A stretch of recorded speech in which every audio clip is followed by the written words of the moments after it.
Welcome to the Bridging the Gap podcast, where our mission is to encourage, equip, and empower every woman on her faith journey with Jesus Christ. Today, we are honored to hear from best-selling author, speaker, podcaster, and business coach, Alli Worthington, as she has a conversation with our podcast guest host, Lindsay May. In this episode, you will hear about Alli's journey with her calling, as well as insight for caring for yourself as a leader and overcoming obstacles while pursuing the dreams God has placed in your heart. I hope you enjoy this podcast. Alli, welcome to Minnesota. I love Minnesota. It is great to be back. I've got to know, okay, on a scale of 1 to 10, the shock factor of stepping out of the airplane, because you're not from here, with the cold. I think it was 19 degrees this morning. Scale of 1 to 10, how shocking was it? I was completely prepared. So I had a massive winter coat and gloves, and I was still shocked. You were still shocked. It's a little chilly. It is. Yeah. Okay, so obviously, listeners, if you haven't picked up on her beautiful Southern accent yet, will you tell our listeners where you're from? I'm from Nashville, where we do occasionally have cold. It was -1 recently. The wind chill was -16. We all freaked out. We all left our water running overnight. I have taken on an outdoor cat. He lives with us now. Really, he chose us. I got him a little cat house for the porch and a plug-in heating pad, and my stress was keeping him alive. I guess, are there outdoor dogs and cats in Minnesota? Yes. There couldn't be. There's one that roams around at my house. A cat? We have a Ring camera. Do you have a Ring camera? So that's kind of like our thing. And there's one, I check it, the alarm goes off at like 3 a.m. I have it on silent. But there's this sweet little cat that just runs around. And where does he go when it's -10? I'm trying to convince my husband to let me bring it in to feed it and stuff. And he says no. Somebody has put a little cat house from Amazon on their porch with an electric heating pad in it, just like I have, I promise. I think I need to learn from that person. I love that. Oh, that is just so funny. Oh, I love that. Okay, so you're from Tennessee. Tennessee. And welcome to Minnesota. So for our listeners, I'm a new voice to you. This is Lindsay May, and I am filling in here on the Bridging the Gap team. And this is just such a treat to have a conversation with Alli at the Sisterhood Leadership Retreat in Alexandria, Minnesota. So plug for all you listeners, if you've never been, you need to get here. You need to come to a retreat or Thrive or all the things. It's just so fun because we get to have great conversations. So Alli, oh man, I love that you are so passionate about empowering others, empowering women to really step into the call that God has placed on their lives and to lift one another up. You have such a strategic mindset and a heart, and you've also walked through a lot yourself. Like you are someone who has walked their talk. Like you have done it. And that's one of the things that I just love learning from you and listening to you share yours. But will you tell us, when we think about our calling and the things that God is asking us to do, how there might be a lot of ways where people could look at that phrase, calling. Mm-hmm. How would you define it? The thing about calling that trips us up is we think that calling is this big, huge thing and that God is in heaven like a football coach on the sideline with a clipboard over his face, like whispering things. And he's like, if they could just figure out what I was whispering. It's not that complicated. I feel like we all have one purpose. Our purpose in life is to choose the Lord or to not. That's our purpose. But our calling is different in every season. So our calling when we are teenagers looks like one thing. Our calling when we're 20 years old looks like one thing. When we're 25, when we're 30, when we're 35, when we're 65, when we're 75, when we're 85. So our calling looks different in each season. And sometimes in my life, my calling has looked like being a student or a young wife or a stay-home mom to 5 kids, or building a business and teaching other women, bringing other women up behind me. It looks different in each season. And when we realize that our calling looks different in each season, it takes the pressure off. And God is really clear with his hints with what he wants us to do. He is not frustrated that we can't pick up on the hints. He will open doors. He will close doors. He will send people to us to go, hey, I realize that you're really good at X, Y, and Z. And we'll go, oh, I'm not good at that. It just comes easy to me. And everyone's around you going, you're great at this. This could be your calling in this season. Go for it. And so I think that's why I'm so passionate about it, because we overcomplicate it. And sometimes it's more simple than we realize. I think you're right. You mentioned church and how, do you think that we have churchified that word calling? How would that, you also work with a lot of people who like are outside of the church world and you're coaching and all of those things. What does the calling look like from a non-Christian worldview? It's a terrific question. I think when we think about calling in a Christian perspective, it has so much weight. It has so much importance. And people from a secular viewpoint, they just think about it as what they're passionate about. Mm-hmm. And I think that whatever we're passionate about, God gave us. When we're believers, God will work within us. We're empowered by the Holy Spirit. We have a superpower inside of us to make sure it gets done. If someone is living a life where they don't know Jesus, where they are not filled with the Holy Spirit, they can still move forward in that passion that God has given them, but they're probably going to do it with a bit of a limp. Whereas if they knew Jesus, if they were empowered by the Holy Spirit, they'd be able to run. Wow. I think it's a really interesting way to think about that.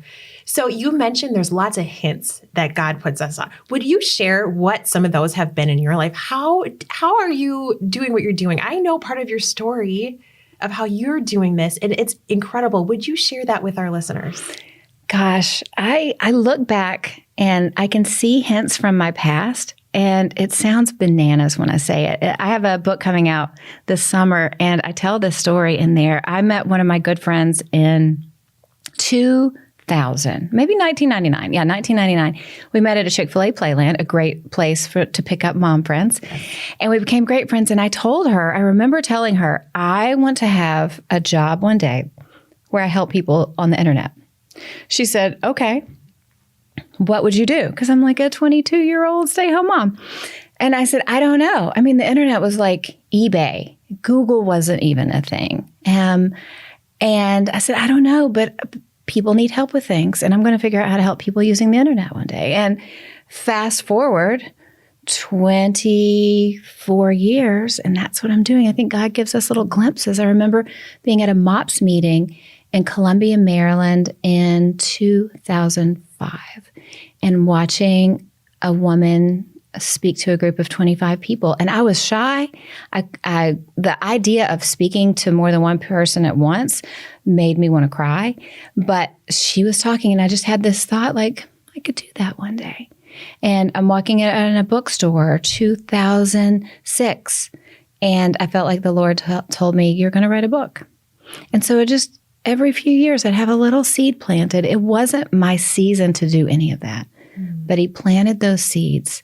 And so then, as I'm living my life, just bumbling through life, as we often do, he brings people to me and opportunities and gives me interest. And when the internet really took off in a way that we could learn, it was game over. Like, I was the girl that read the encyclopedia when I was younger. And when the internet was like functional, it wasn't dial-up anymore, and we could learn anything we wanted to learn. Like, we didn't have to go through any getting approval from other people to learn. We could just go for it. I decided with God and Google, I was unstoppable. So all of those little seeds that he planted in me decades before, they started to bloom. Mm-hmm. But where we get frustrated is we have a passion or we have an idea and nothing's happening right now. So we go, oh, nothing's ever going to happen. But that's how it happened for me over a very, very long period of time. Yeah, I think that's really important. And I'm glad you called that out, that stretch of time, because tell me how you feel about this. I think we live in a microwave culture. Oh, yeah. Where we want things when we want things at the snap of our finger. And if it doesn't happen right away, like you said, oh, maybe it's not meant to be. So can you tell me this? You wrote an amazing book called Standing Strong. And I know other things that I've heard you say, but what does it mean to stand strong in your calling, even when you're facing roadblocks? It's a great question. It means that you don't let yourself take yourself out of the game before you ever get a chance to play. Let me say that again, because I stumbled over my word. Standing strong means you don't take yourself out of the game before you get a chance to play. What happens is women look for any excuse to take themselves out of the game. Normally because the experience in life is that they haven't been supported. Whether by parents, by friends, sometimes people in the church, sometimes it's a spouse. Because women will say, here's what I think I'm going to do. here's what I think could be in my future. And because other people haven't received that calling and other people don't have that vision, they go, that doesn't seem like it's going to work at all. That doesn't sound like a good idea. How could it seem like a good idea to somebody who hasn't received that calling, who doesn't understand that vision? Of course, other people don't understand. So that combined with the normal difficulty of doing anything will make women go, oh, I thought this was for me, but obviously it's not for me. Mm-hmm. And what happens is we don't expect things to be as difficult as they will be. So as soon as things get difficult, we go, oh, I thought I heard from the Lord, but it was just me. I'm not meant to do this. And the Lord's like, I didn't tell you to stop. The last thing I told you is I gave you this idea to do this thing, whether it's start a Bible study or adopt a child or start a business or write a book. It's going to be hard. But we can't fear things being hard. We have to look at hard as a natural journey to get where we're supposed to be. If it was easy, we would all do it. That's really true. Oh my goodness. So when you have felt those roadblocks in your life or whatever roadblock that might be, I'm sure, man, to get to where you are today and doing the things that you're doing, you mentioned you were shy before. And now look at you. You speak in arenas. Clearly, the Lord has led you down this path. What were some practical things that you have done to help maybe get over the voices of those naysayers or other roadblocks that you have dealt with? Are there any go-to tools or practices or things that you do that maybe our listeners could benefit from as well? Yeah, I want to hit it from a few different angles. Number one, a question I get from women all the time is, what made you keep going? And for me, because I was the stay-home mom forever, and my husband was the breadwinner. Then it flipped. I'm the breadwinner, my husband's stay-home dad, but my husband also has a lot of health issues. So for me, I never had the financial privilege to stop. So I'm so glad for that. I feel like the Lord knows me so well that the Lord knew if there was any way I could take myself out and go, oh, this isn't for me. This is too hard. I'm too shy. I'm not good at this. I would have been out. But He designed my life with so much pressure, I had no choice but to keep going. Sometimes, and this is a word for somebody, sometimes there is a calling for women, but because we don't have the pressure to keep going for it, because our life is easy in some ways, we give up too soon. So sometimes we got to pretend like we have no choice but to make this work. That's important. That mindset, I have no choice but to make this work. That's really important. From a practical perspective, yes, so shy. But God kept putting things in my path to make me figure it out. So right after I started my business, a friend of mine DM'd me. She's a friend now. We weren't friends before. She DM'd me on Twitter. And she said, this is early 2008. There's this big event, a women's event coming to Nashville, business. And I want to host a cocktail party afterwards. I've seen on Twitter, you seem to be the person who knows everybody in Nashville. Will you be the hostess and invite people? And I said, sure. Well, then she calls me a few months later and says, the whole event's been canceled. They didn't sell enough tickets, so I guess we're not going to have the after party. And I said, well, you already have the sponsor who's going to sponsor it. Go to them. I swear it's like the Lord told me what to say. Go to them and tell them we're going to sponsor the day. Everyone's already coming. We'll just have our own event, because it was about blogging and social media. She said, great.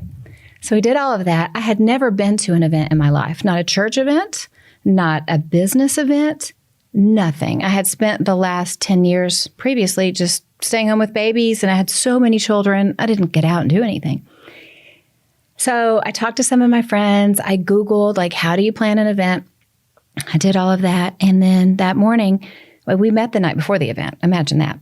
The morning, she said, I noticed on the plan for the day, you didn't put opening remarks. Go ahead in 5 minutes and do opening remarks. And I said, oh, I didn't tell you this. I'm shy. I can't talk in front of people. She said, you invited all of these people here. You're going to teach them something. You got to get over yourself and get up there. I don't remember what I said. I probably came close to passing out. My life probably flashed in front of my eyes. It was terrible. But that was the beginning of me being a speaker. And every year we'd host the event, and people who were there that day would come up to me afterwards and go, we know you're terrified, but you're getting a little bit better. 2008, terrible. 2009, still pretty rough. 2010, still pretty rough. It's 2023. I'm pretty good now. Because I didn't stop. I didn't have the ability to stop. So the secret to get good is do a lot of research. I'm a big fan of online courses. The fact that for not a ton of money, women can learn from specialists, that's magic. And then keep going. The secret to anything is to get your reps in.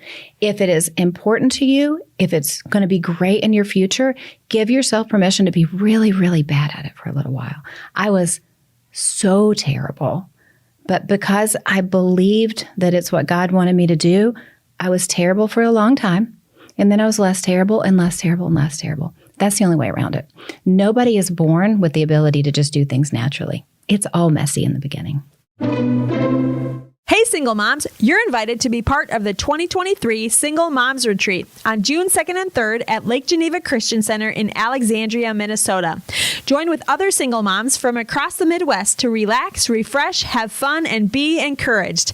Enjoy main sessions with Jennifer Maggio, Rebecca Hagan, Nick Gray, and worship with Reba Gray, multiple breakout sessions, as well as incredible giveaways like our Diva Boutique personal shopping experience, a spa, car care, haircuts, professional headshot photos, a 1-mile walk or 5K run, rollerblade, or bike, the Girlfriends Night Out party with a special performance by music artist True Serva, and more. Our hope is for every attendee to feel extravagantly loved, seen, and encouraged on her faith journey with Jesus Christ.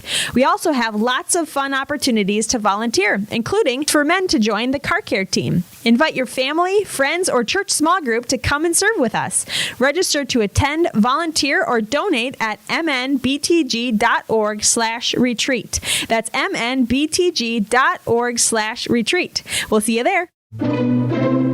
What a great reminder for all of us. It's all messy in the beginning. Okay, and you mentioned, a big part of that was coming out of a season of staying home, that motherhood. Mm-hmm. What would you say to somebody who's maybe at a crossroads in their life, like whatever season that might be? Maybe they're in a job change, maybe something tragic happened. Like, how do you allow yourself to dream again?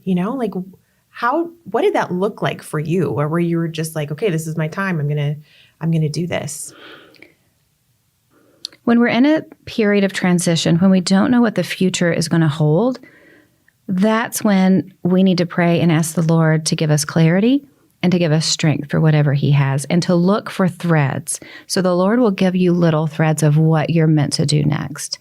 And the key is to pull on those threads and find out what's next. Because we will tell ourselves, I'm not meant to do that. That's going to be too difficult. I don't know everything seems so overwhelming. But like I said, the Lord's not a football coach hiding his mouth on the sideline. The Lord's just over here throwing threads at us. So we look for the threads and we keep pulling them. And then my policy is I pull all the threads and I go, hey, if this isn't right, or if I think this is a thread and it's not, stop it real quick. And in his graciousness, he will shut things down when it's not his will. That's really good. Okay, I have a question that might feel similar, but I'm curious how you would respond to this. What about when you're feeling stuck? What about when maybe you feel burned out? What do you do when you feel like, you are trying the things or you're just so tired? What have you done in a situation like that? And what could you share with others? I was really burnt out January 2021. 2 of my kids were dealing with an illness. I had been working really hard. It's, mid-terrible pandemic. Everything's tough. And the Lord told me very clearly, get more help. And I got myself back into therapy, hired a coach again, because what we do as women is we just give and we give and we give and we give and we give. And they were like, I don't understand why I'm a burned out shell of myself, right? And we've all heard the oxygen mask thing on a plane. But I think a more appropriate visual is imagine a woman full of life, happy, giving and giving and giving. But unfortunately, because she isn't being fed and she isn't being supported, what happens is a seed of bitterness gets sown and a seed of disappointment gets sown. And if we don't bring in people to help us, that root of bitterness will grow and that root of disappointment will grow, starting fresh and young and amazing. And before we know it, we're Just like, I'm burnt out, I'm numb, I don't have feelings anymore. And the Lord in his graciousness with me said, get more help. And it may be a word for somebody listening, get more help. Maybe it's counseling, maybe it's a coach, whatever it is, you have permission to get help. As women, we have to have women taking care of us. And I think that some of us think that that should happen for free. And for a lucky few women, it does happen for free when we're in those situations. But sometimes we need to spend a little money on ourselves. Like, we feel comfortable getting our nails done, but sometimes we need to give ourselves permission to go, I need therapy, or I need a nutritionist, or I need a coach to help me get to the next level, because we can't do it for ourselves. We just can't. And of all the things the Lord could have said to me, he said, get more help. Yeah. Go hire people to help you. I went, oh, great. Thanks, Lord, because I never would have done that otherwise. That is a word. Yeah. I mean, speaking from my own experience, it's easy to think, oh, I can do this. I'm strong. I'm smart. I buck up. Do it. Life's just tough. Just do it.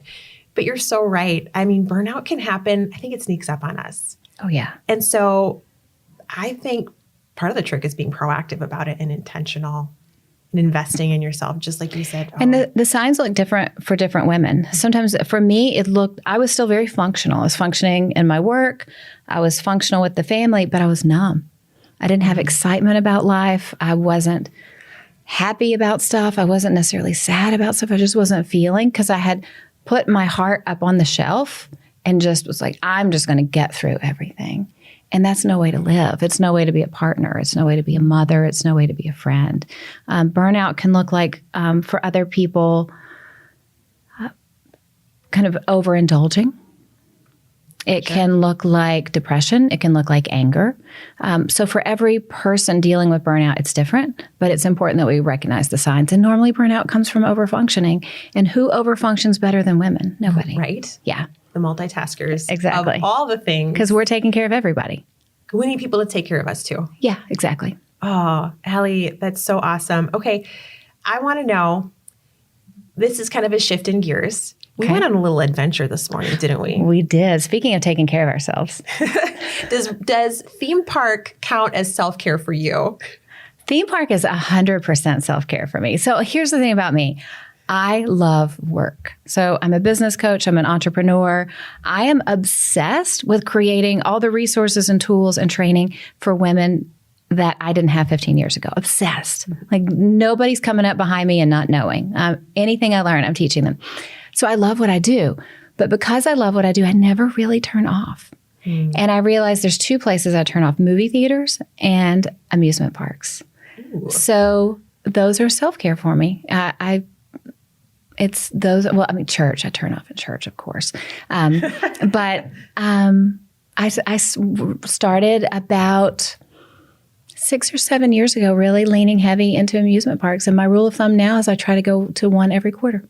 Well, hey, we did that today. We did. Listeners, fun story. When Alli flew in this morning, we had a bunch of time. So we went to the Mall of America, which you'd never been to. Never. I mean, it is a shame, and I should have been embarrassed that I've never been to the Mall of America, because I'm in Minnesota at least once or twice a year. Well, now you're familiar with it. Now you know. It is pretty delightful. I sent pictures home to my husband, and he said, it's like that movie, The North Pole. Well, I'm so glad that we got to feed into that self-care, little roller coasters for you today at the Mall of America. So fun just to have fun and let loose. It is so fun. I think that when we're younger and we're raising children, we get in mom mode.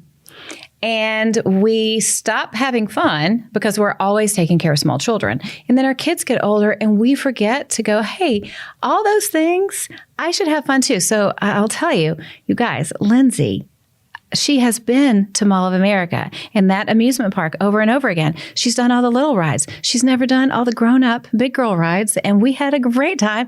And you've never heard someone laugh and enjoy rides more than Lindsay May. We had a blast. So if you live close by and you normally bring your children, it's not necessarily fun.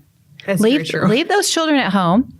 Come on a weekday at 10 a.m. with your girlfriends. That's great self-care. It was great self-care. And, our friends take care of each other, right? Because I will also let you know, guys, I'm not used to doing the crazy spinny rides. It's been years. I love roller coasters, but I can't spin. And I want y'all to know that the wonderful Miss Alli here saved my life.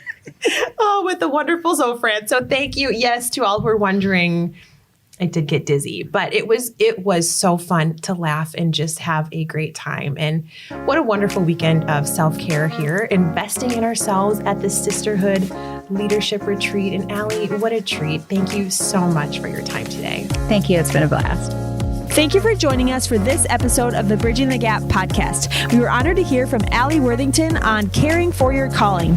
If you are someone looking for mentoring or other tools on your creative journey, Alli has great resources on her website, alliworthington.com. You can also follow her on social media at Alli Worthington. Learn more about Bridging the Gap at mnbtg.org by downloading the Bridging the Gap app through your app store or by following MNBTG on social media. We also invite you to take a moment to rate and review this podcast to help others find this resource as well. Thank you for joining us today, and we look forward to being with you next time on the Bridging the Gap podcast.